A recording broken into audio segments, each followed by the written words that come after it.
안녕하세요. 저는 다양한 반려동물을 키우고 있는 김광우라고 합니다. 열대어하고 거북이에 대해서 좀 말씀을 드려보려고 합니다. 먼저 이제 열대어부터 말씀을 드리면 아들이 커가면서 약간 감성적으로 도움을 받을 수 있을 것 같아가지고 열대어를 처음에 키우게 됐어요. 키우면서 좋은 점은 뭐냐면 약육강식과 생존에 대한 어떤 그런 것도 보여주지만 열대어들이 그 새끼를 낳는 난태생 열대어들인 경우에는 정말 신비로워요. 걔네들이 태어나면 물론 관상용으로도 굉장히 좋아서 보고 있으면 되게 예뻐요. 불편하거나 그런 게 있을 때 먹이를 하나 딱 넣어준 다음에 계속 보고 있으면 시간이 가는 줄 모르고 힐링이 됩니다.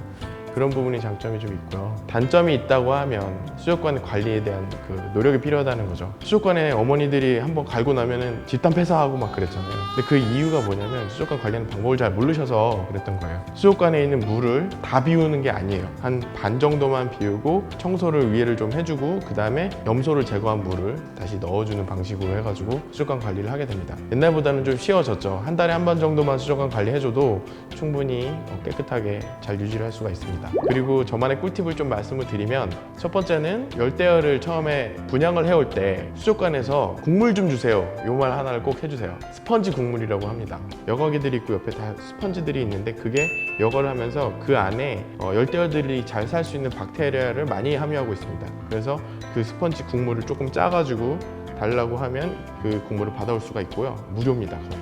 우리 수족관에 넣어주면 우리 수족관에 있는 열대어들이 훨씬 건강하게 잘 지낼 수가 있습니다. 그리고 두 번째는 청소를 할 때 웬만하면 열대어를 옮겨놨다가 3분의 2를 비우고 다시 물을 채워놓고 열대어를 다시 넣는 이 순서로 하셔야 집단 폐사를 막을 수가 있습니다. 이제 이 작업을 할 때는 그 물잡이라고 하죠. 염소를 제거하거나 미네랄을 더 강화시키는 그런 첨가물들이 있어요. 그런 첨가물들 수족관에서 팔고 있는데 그 첨가물들을 빠짐없이 하나씩 넣어주는 게 중요합니다. 그리고 세 번째로는 열대어를 처음 키우신 분들에게 좀 추천을 드리고자 하는 종류인데요.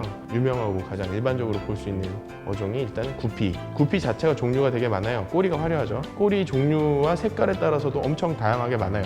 가격도 되게 다양합니다. 어떤 애는 보통 한 1,000원에서 2,000원 정도 마리당 그 정도 가는 게 이제 보통 기본이고 비싼 애들은 뭐 알비노 구피라던가 아니면 뭐 블루테일이라던가 이런 애들은 한 마리당 뭐 10,000원 이렇게 갑니다. 구피 말고 이제 미키 통통하게 생긴 애인데 특징이 뭐냐면 문양이 있어요. 꼬리 쪽에.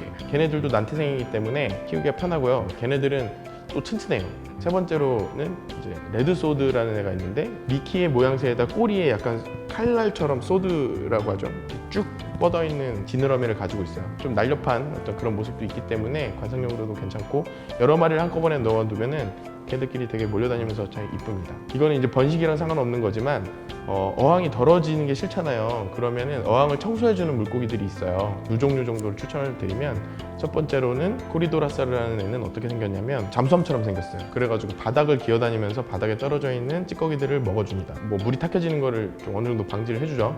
그리고 두 번째로는 안시라는 물고기는 어떤 애냐면 벽면에 수족관 벽면에 붙어 다녀요. 붙어 다니면서 막 갉아먹어요. 그런 애들. 어항을 깨끗하게 해주고 싶다고 하면 추천을 드립니다. 제가 수족관을 집에다가 두고 키운 거는 지금 한 3년 정도 된 것 같아요. 다 커가지고 가정을 이루면서 그렇게 했던 것 같고 사실 처음에 그 수족관을 가지고 오게 된 거는 열대어부터가 아니었어요. 그냥 밖에서 피라미를 잡아왔는데 걔네들을 버리기가 어려워가지고 키워보겠다 해서 키우기 시작했고 근데 걔네들은 어쨌든 집안에서 키울 수 있는 종류가 아니라서 나중에 방생을 하고 그 사왔던 어항을 살리기 위해서 열대어를 키우게 됐던 거예요. 근데 지금은 키우다 보니까 지금 집에 있는 구피들은 뭐 한 100마리 잘 건강하게만 키워주면 걔네들이 번식을 해가지고 점점 늘어나기 때문에 식구가 늘어나는 그 기분으로도 굉장히 좋은 어종이라고 좀 생각이 들고요. 집에서 그 관상용 어종을 두고 힐링을 원하신다던가 뭐 자녀의 그 감성을 풍부하게 해주고 싶다던가 수족관을 관광 두고 한번 관리해 보시기를 추천드립니다. 사실 거북이는요 그 원래 처음부터 데리고 했던 건 아니고 열대어에 대해서 물어보다가 옆에 거북이가 있는 걸 보고 그냥 자연스럽게 데려오게 됐습니다. 가장 키우기가 쉽다 그래가지고 데리고 온 거고요. 종류가 다른 3마리의 거북이를 데리고 왔습니다. 한 1년 반 정도 된 것 같고요. 레이저백 머스크 터틀, 커먼 머스크 터틀, 그리고 블랙백 머스크 터틀이었어요. 이 얘네들이 가격이 다 달라요. 사실 25,000원, 35,000원, 65,000원 이랬던 것 같아요. 집에서 키우면서 거북이가 정말 쉽다 그러길래 사실 손이 안 가요. 별로 진짜 손이 안 가가지고 너무 그냥 편하게 키웠어요. 그러다가 어느 날 갑자기 제일 비싼 블랙 머스크 터틀이 먼저 용궁으로 떠났어요. 그 이유는 나중에 수족관 가서 물어봤더니 에어컨 바람 때문에 폐렴에 걸려서 죽었다고 하더라고요. 건조가 빨라지고, 그리고 얘네가 찬 기운 때문에 물이 온도가 금세 차가워지면 얘네들한테도 파충류다 보니까 영향을 주더라고요.